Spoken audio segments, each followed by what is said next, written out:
Desperate Housewives, an excellent TV show that answers many a question, one of the key being, how much do we really want to know about our neighbors? Well, I have another question for you today. What shape should cars be? To answer this question once and for all, let's look at 3 proposed options, starting off with any great origin story from the beginning. Ford Motor Company. Why would they want to experiment? They're always a very traditional American car company, so why would they want to try this new trend thing, try to make a car that wasn't a guaranteed hit? Well, Ford was a little bit ashamed. That's right, no matter how hard they tried, Ford could never get a guaranteed smash hit minivan, and boy did they try hard. They started with the Aerostar. They figured, well, you want to know, Chrysler's doing good, we might as well just save some money, we don't know if this fad's going to be successful, so let's make it out of a van. It didn't sell well. Then they decided, oh, well, luxury minivans are a thing. A lot of families want leather, they want cup holders, so why don't we take Nissan, people who know how to make minivans, and rebadge the Nissan Quest as the Mercury Villager. It sold okay, but not well. And then they decided, you want to know what, let's give this a shot. There's a lot of market share to be had here. Ford is an excellent car company, and you want to know what, we can do it if we want it. And they came out with the Ford Windstar, and it didn't sell very well. And then they decided, well, we want it to start with F. We're going to give it a V6 engine, we're going to make it big, we're going to make it excellent for families, it's going to have to sell, and came out with the Ford Freestar. And still, they never got a minivan hit. Now, when you look at the sales, the Ford Windstar was pretty close to being successful. But the issue with that was the Chrysler Town & Country may not have sold quite as well as the Ford Windstar, but you have to remember there was also the Dodge Grand Caravan and the Plymouth Voyager. So, in the end, Ford, even though the Windstar was pretty close sometimes, actually most times, by far the best-selling attempt, didn't really ever come close to the sales they were hoping. But now things were changing. Minivan sales were declining, and it was time for a new patriarch of the auto industry, the new golden goose, to lay the golden eggs for these auto companies. But the issue is, they didn't know what it would be, but Ford would be damned if they didn't make a try. They saw the rise in SUVs, like the Forester and RAV4 starting to sprout up, and the introduction of large SUVs that were not originally oriented at families, but slowly became family SUVs, like the 2002 Toyota Highlander, or the 1999 Cadillac Escalade, or other various, large SUVs that would come out. And they also saw, at the same time, Ford also saw the gigantic retro revival that was happening, with the Volkswagen New Beetle, the Nissan Pike cars, and of course the infamous PT Cruiser. And all of that culminated in the 2005 show-off of the Ford Fairlane concept. The idea was, well, SUVs are expensive. And what's less expensive? Making a wagon that looks like an SUV or making an SUV that looks like a wagon? Well, with an SUV, you need to raise it. You need to lift it. It's higher off the ground. More parts, like a skyscraper. The higher you go off the ground, the more expensive it is to build. So they thought, why don't we just bring out an old, tired wagon? Why don't we just make a wagon, make it tall, make it SUV-ish, give it big, wide, flat picture windows, flat retro styling, and SUV-like wheel flares and body panels, with a nice white roof to tie everything together and bring it back to nostalgia with the Ford Fairlane name.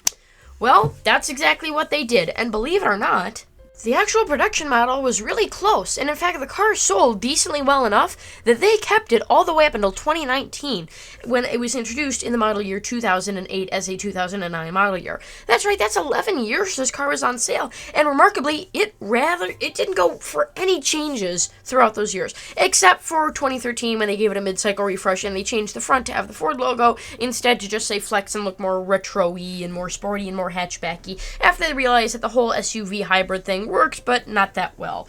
So overall, very successful, decently successful, mediocre family car. And if you're planning on purchasing one or just want to expand your automotive knowledge, here's a little chart of some of the stuff in the engine options and when they were available. Now, moving on to Toyota. Toyota, the classic, guaranteed, bona fide, safe choice. Except recently, they hadn't been so safe. Somewhere in the 90s, if you want to find out more, watch my video on the history of Scion. Somewhere in the 90s, Toyota decided that they like selling to older adults. But if they wanted to sell to adults in the future, they needed to sell to kids and teenagers now.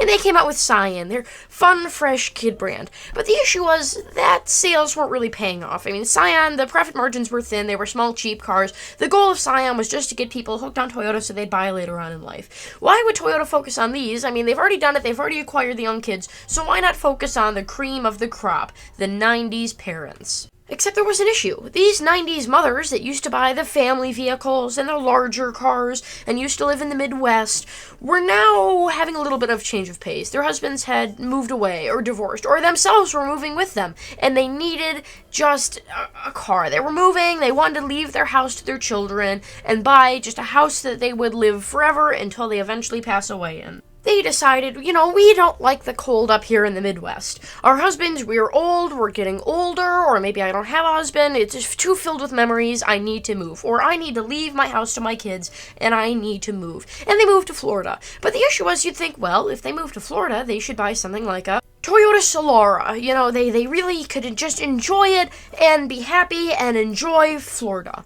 The issue was, most of them did, but they liked to visit family, and the Solara was neat, but it also wasn't great on gas, didn't hold that many people, and it wasn't that efficient, so they would need just a regular vehicle too. Why would they have a Camry and a Camry Solara? I mean, the Camry Solara, sure, the Camry has more seats, but pretty much that's it. I mean, you can have more people in it, but it doesn't have all-wheel drive. It doesn't have the features that they're used to.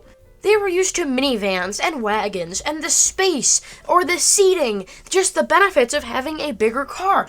But by this time, these cars were tired. They were bought brand new from Toyota of Oakville in 1984 or 1992 or 2002, and they were just exhausted. They had dealt with the family. They had dealt with the Taco Bell spilled all over the back seat. They had moved these parents down into Florida. The parents were getting older. They wanted something a little bit nicer. Their kids had moved out. They didn't quite need so many seats, but still they wanted a forgiving suspension. They wanted a car that they could drive in, that they could learn, they could just keep driving in until they couldn't drive any longer. Just a car that would be comfortable enough to suit their every needs without the seats and stuff that they don't need, that isn't a Camry, that they could have to just be the sensible car with all-wheel drive that they could take up to visit the kids, or that the kids could take as a backup. Just a sensible automobile that wasn't quite a long wagon that's too big and hard to park, or quite a minivan with a lot of seats that you don't need and a gigantic gas guzzler, and Toyota had the option.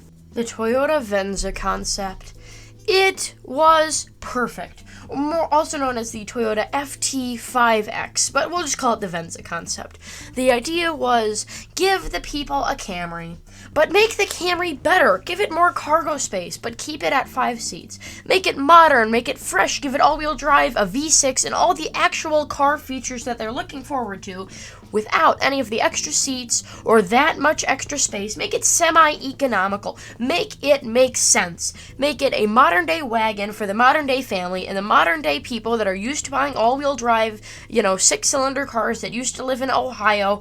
Give it to them for Florida. Give it to them because they feel like they need it. The parents that are even staying in the Midwest. Give it to them. They need it. The Oregon. All these people could benefit from just a Toyota Camry with all-wheel drive and a V6 with a little bit extra room in the back for junk in the trunk.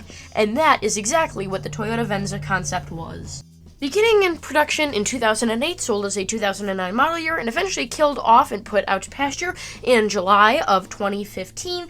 Was it a good car? And we'll talk about the second generation, probably not. That car really wasn't a Venza. It was kind of, it did the same core things, but not in the same way, if you know what I'm saying. They both were kind of the same thing, but really not. So it's not really important to the storyline here. But was the first generation Venza really a crazy car? No. Was it like, the Camry Solara, where it would be in the showroom and you kind of look at it and be okay? Yes, it was like that. It was like, it's a fine car. I know it's on Toyota's lineup, but no one really ever thought that the Venza would ever be like the RAV4. A car that everyone knows, that everyone has, that you see around so often. But the thing is, this was actually a pretty kick-ass car. It was a Camry with a V6 and all-wheel drive, what was that, 20 years before it actually happened? And you got extra junk in the trunk. It had, the body and the ride quality and just the reliability of a Camry with the interior quality of a Lexus. I mean, they did a beautiful leather with contrast piping. The interior was gorgeous. They drove heavenly. And the best part is, I see more of these on the road today than I did ever in the thousands. Why? Because these cars are lasting. I mean, no offense to the Ford Flex and some of the other cars, that I've talked about. Those cars were great when they came out, but they just don't hold up as well as Toyotas do. And nowadays, a lot of people are going to used car dealerships. They're seeing the Venza, they're seeing the quality, they're seeing the ride quality, they're seeing the interior, the exterior, how well it's hold up, the room, and they're deciding, I want this to be my forever car. I love this car is great. Now they've come out with a hybrid, and it's a great car. I don't know what to tell you. A lot of people are liking them. And so was it really a very influential car when it came out? No. But it did what Toyota wanted it to do. It roped in those people that had families and just wanted another car that would last them until they died. Just one final car that they wouldn't have to worry about, and that was the Toyota Venza. And now that most of those people have passed away or purchased new cars because they've decided to live until 90, a lot of people are buying them, and they're really liking them. So it did serve its purpose of being the next generation Toyota family vehicles, just really not in the way that they intended. For Honda, this is where things get tricky because they didn't really document it. And Honda, why does Honda do the things they do? Why, with this new technology that they knew would be revolutionary, did they decide to make it a two-seater hybrid? And then after that, why did they decide to make a second generation of the two-seater aforementioned hybrid and call it by a completely different name? We will never know. Why did Honda decide to make the wackiest, weirdest interiors in the 2000s? And why did they constantly hit stuff straight out of left field? If I knew the answer to that question, I would be a multimillionaire because I'd be the CEO. I have no idea why Honda sometimes makes the most reliable and the best of cars, and sometimes make the least reliable and the worst and wackiest of the cars. Not saying that they were bad, they were just kind of like, what? You don't understand what they were thinking here. And that's kind of what happened with the Honda Accord Crosstour. Now, for both of the previous cars, in both the duo in this trio, all had big, long-winded answers. They wanted to do this. It was based on this failure or this success, or they wanted to pander to these people. With this, it was really just the Accord wagon left a hole, let's fill it. That was the entire solution for the Accord Crosstour. Let's take an Accord, not make it a full wagon, make it kind of like a hatchback thing, kind of like the Prius, and let's just do that, and let's just see how it works out. That is literally the answer. The only answer is, oh, well, people like the Accord wagon, so let's just bring it back, but make it modern so that people don't hate it and throw tomatoes at it. That's the whole plan. So, moving on to the connection between them.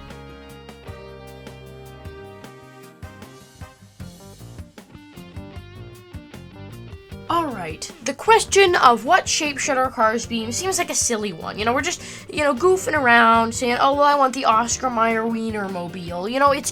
It's a kind of a loaded question. But the reason why I decided to make this trio tales, the reason why I picked these three cars and why I picked the Venza for the car of the month is because it's a question that we're going to have to answer. Think about it, we're having EVs. And not only are we just doing EV conversions, cars that weren't EVs that are now EVs, we're not just doing that. Now we're building ground-up EVs, and that means we don't have to follow the rules of conventional automobiles. Look at the crazy stuff that's happening. Tello, Aptera, the two on the top left. Just new cars, new ideas. Should they be boxy? Should they be thin? Should they be ultra lightweight, ultra efficient? Should they be a little bit smaller, but still imitating gas cars? This is a gigantic question that we're going to have to answer over the next 10 years. So what shape do you think our cars should be? And well, quite frankly, I think that it would be neat to drive a Wienermobile, or it would be neat to have micro cars that we drive around everywhere, or it would be neat to have gigantic vans that we take everywhere that are like the size of a storage unit. What I really think is the answer is making the most out of what we have instead of making everything boxy, everything blunt, forget aerodynamics, let's just fit as many people as we can, or making really small micro cars and saying, oh, we need to use less gas, we're already moving to electric, so we might as well just make small little personal cars, and people can just drive since there's no economic impact, since the lithium and all that. Why doesn't everyone just have their own personal car? And instead of a family driving together in one big car, they can each take their own. Instead of doing that, what I think the answer is just to make the most out of what we already have. The Venza. The Venza's entire idea is to make it luxurious, make it a little bit bigger, but don't really add anything gigantic. Don't add any extra seats. Don't add any extra stuff. Just add more space. Add more luxuriousness. Add actual features like all-wheel drive and V6. Actual features that make the car better. Mechanical, drivetrain-focused features. The Crosstour, its idea is, well, again, why don't we just make the best out of what we already have? We already have an Accord. The wheelbase is decently long. Why wouldn't we make the most out of an Accord if it doesn't affect the aerodynamics or anything? Who wouldn't want more space out of their Accord? Now, I get aesthetics are a reason, but still, if you could have an Accord with the same wheel span that drives the exact same way, that seats the exact same number of people, and has more cargo space, wouldn't you want that? And the Ford Flexes, well, you want to know what front, all the aerodynamic matters in the front. That's all that really matters. All the aerodynamic stuff happens in the front, unless you're reversing. So, sure, we can make it look a little bit flat, but we'll do some aerodynamic features in the front, and then we'll just utilize all the space we can get our hands onto in the back. And these solutions are already showing up. I mean, we've got the Mercedes-Benz B-Class. We've got a lot of these EVs which are imitating these cars, especially the SUV crossovers of today. You know, they're like, and I don't mean crossover, I mean coupes. You know what I mean? Where they're 2 doors or 4 doors, and they're just small SUVs that are tapered at the end, kind of like these guys are. Less so with the Venza and the Flex. You know, so think about what you think cars should look like in the future, because there's no secret that the auto industry finally is revolutionizing a little bit, little by little, and soon changes are going to happen slowly and incrementally. So which one do you want more? Do you want more luxuriousness? Do you want a better drivetrain? Or do you want to just make the most of what you already have? Do you want an electric Toyota Camry with a little bit more junk in the trunk? Or do you want the biggest possible, most efficient without being that not aerodynamic car like the Ford Flex? That's the question that these cars aim to answer, and that's what brings them all together. They're all trying to fix the same problem: the gap between small commuter cars and large family cars and SUVs. That's why Toyota had to bring back the Venza. The RAV4 is designed to be a sporty little SUV that you take when you go down to the beach. Well, that appeals a lot to families, so they kept making it and steering towards families and families and families and families and families, and all of a sudden, the SUV is now a family crossover. It even used to have a 3rd row, and they were like, well, this is way too big. We need a smaller one. They came out with the Venza. This is not an issue that's going away. The Venza came back in 2019. It came back. We thought it was dead. It died in 2015, and it was worth enough that they thought, well, we tried with the CHR, we tried going to young people, why don't we go for old people? And they brought the Venza back. The Crosstour, we haven't really seen a whole lot, but they did come out with the HRV, which is kind of the spiritual successor, so that answers the kind of question there. And the Ford Flex lasted all the way up until 2019, which means there is a market for these type of automobiles, and there is a genuine dispute in the auto industry over what cars should look like. Now that we focused in the history of the cars and what ties them all together, let's focus on if you're looking to purchase the cars. So if you're done here, please, if you don't feel free like you need to stay, you can leave if you want to. We're just going to look at the pamphlets and then some listings and then move on. Well, not move on, I mean end the video. Can't be here for 12 hours. I'm not here all day, folks.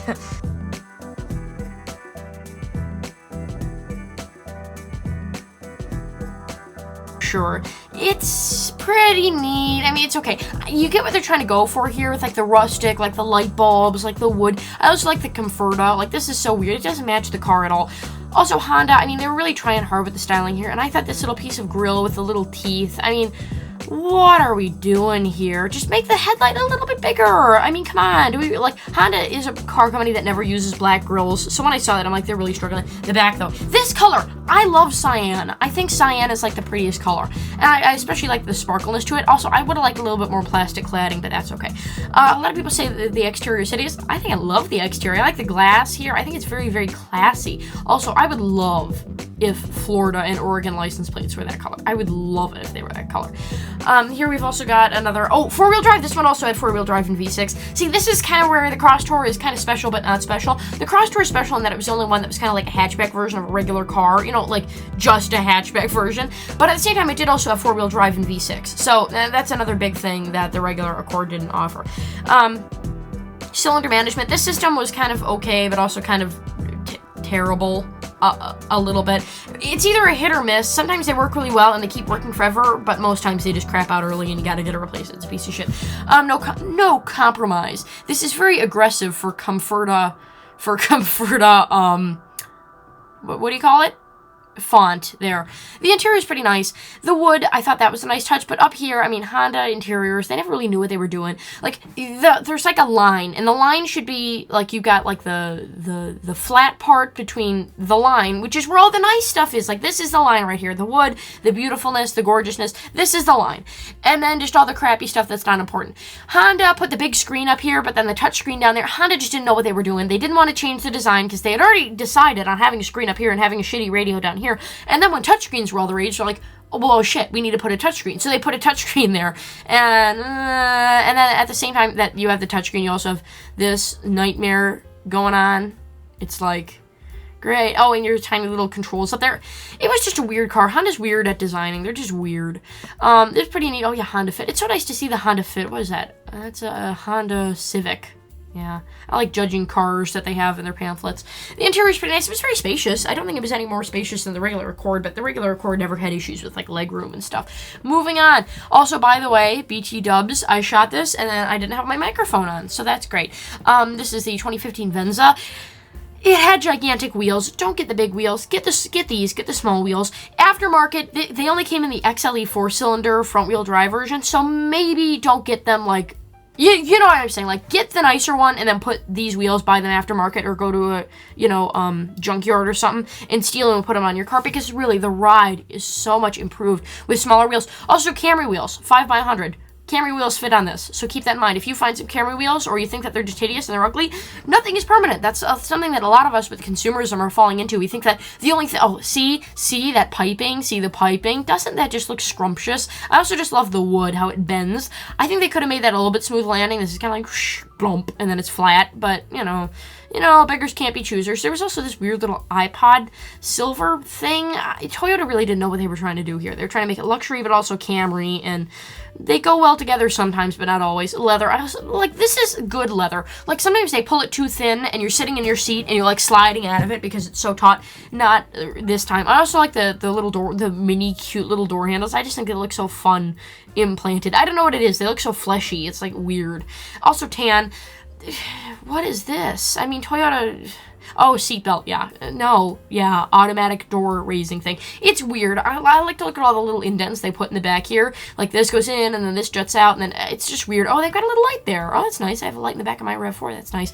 Moving on. Designed for full life, yada, yada, yada. 2013 model shown. 2013, they did the pamphlet and everything, and they kind of never looked back. I mean, they read... By 2013, they knew this thing was going down the drain here, so you're trying to save it. 2016, I picked 2016 instead of 2019 because Ford, in the last generations of their cars, they get desperate. They come out with sporty versions. They just don't know what they're trying to do here. I think this was one of the last years where the Flex kind of had an identity. White roof. I love that this thing had a white roof. Ford thought of this.